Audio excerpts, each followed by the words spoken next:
ایک بھائی کہتے ہیں کہ سر انڈسٹری میں انڈیا کی فلم انڈسٹری میں اتنے سارے مسلمان رہتے ہیں اور وہ کیسے کوئی کفری یا شرکیہ گانے لکھ سکتے ہیں. دیکھیں یہ جو آپ کے مسلمان سو کالڈ رہتے ہیں نا انڈسٹری میں، ان میں سے اکثر نے تو ہندوؤں سے شادیاں کی ہوئی ہیں جو قرآن کے بالکل مخالف عمل ہے.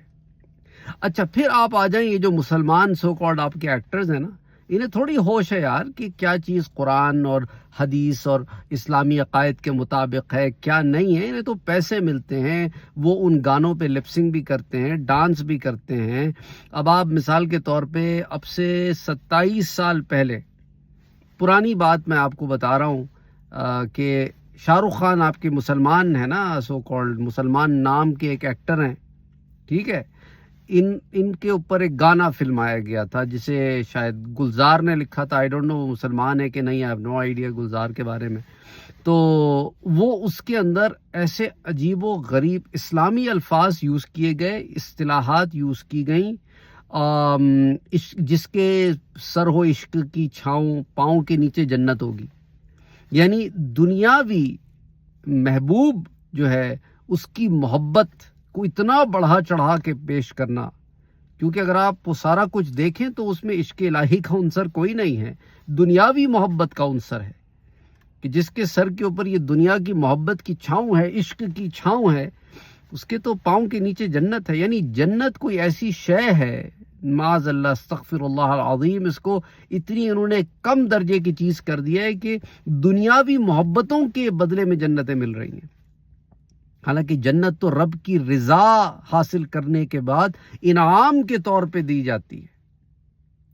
اور پھر اسی گانے میں محبوب کو کہتے ہیں جی تعویذ کی طرح پہنو سے ایسا کچھ الفاظ آتے ہیں. یعنی تعویذ again is Islamic concept in a sense کہ ہمارے ہاں صحابہ کے حضرت عبداللہ ابن مسعود رضی اللہ تعالی عنہ بیان کرتے ہیں کہ جو بچے چھوٹے ہوتے تھے تو ان کے تعویذ قریب لٹکا دیے جاتے تھے، اور جب بڑے ہو جاتے تھے تو انہیں ان میں لکھے ہوئے کلمات یاد کرا دیے جاتے تھے.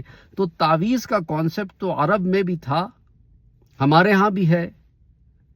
تو اب یہ ایک دینی معاملات میں استعمال ہوتی ہے نا، ایک ایسی چیز جو حفاظت کرے انسان کی، اس میں اللہ سبحانہ و تعالیٰ کا ذکر ہو یا درود پاک لکھا ہو، کوئی دعائیہ کلمات لکھے ہوں، اللہ کے اس کی صفات ہوں، اس کو آپ کہہ رہے ہیں محبوب کو آپ کہہ رہے ہیں تعویذ کی طرح ہے. اچھا پھر قرآن کی آیت جو ہے وہ اللہ کا کلام ہے نا. آیت کا معنی بیسیکلی تو ورڈز ہے، لیکن آیت عام اصطلاح میں بھی اور خاص اصطلاح میں بھی قرآن کریم کی ورسز کے لیے استعمال ہوتا ہے. تو آپ اپنے محبوب کو کہہ رہے ہیں کہ آیت کی طرح مل جائے کہیں، یعنی معاذ اللہ کلام اللہ جو ہے وہ ایسی ہے کہ اسے آپ دنیاوی محبوب سے جوڑتے پھریں.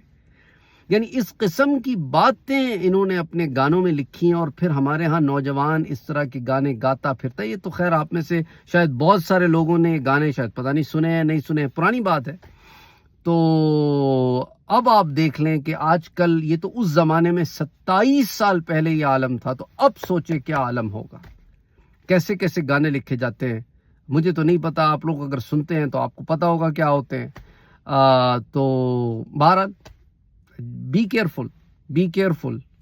یہ صرف نام کے مسلمان ہیں، اگر مسلمان نے اس طرح کی کوئی لکھی بھی ہو یا جو بھی، آپ کو ہر چیز پرکھنی ہوگی.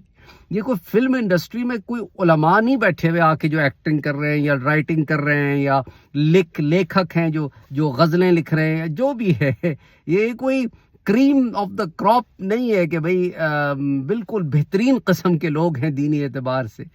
تو انفارچونیٹلی ہمارے ہاں لوگ اتنے نیچے چلا گیا اسٹینڈرڈ کہ اب کوئی اسٹینڈرڈ ہی نہیں رہا. So all I can tell you is be careful. گانے سننے کی ضرورت ہی کیا ہے، رائٹ؟ ضرورت کیا ہے سننے کی؟ کوئی بہتر چیز نہیں ہے کرنے کے لیے. اور پھر اسی گانے میں محبوب کو جو ہے اسے کلمہ کہا جا رہا ہے، میرا کلمہ وہی استغفر اللہ العظیم. یعنی اس سے آپ اندازہ کریں کیا گھٹیا باتیں ہیں جو نوجوانوں میں ٹرانسفر کی جا رہی ہیں۔ کلمہ کیا ہوتا ہے آپ کو پتہ ہے؟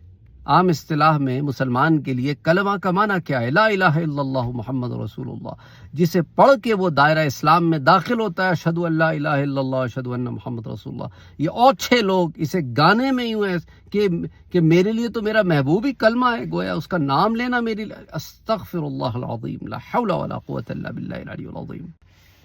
اور یار کو ایمان کہا جا رہا ہے کہ میرا ایمان میرا یار ہے، انا للہ و انا الیہ، یعنی کس بات کو روئیں۔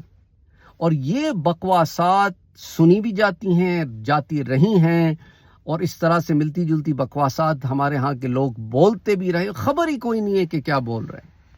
تو اب بھی وقت ہے، توبہ کرو کہ اللہ سبحانہ وتعالیٰ معاف کرے۔ اگر زبان سے کوئی ایسی بات نکل گئی ہو، اللہ معاف فرمائے، اللہ بخش دے۔ نادانی میں ایسے ہو گیا، آئندہ احتیاط کرو۔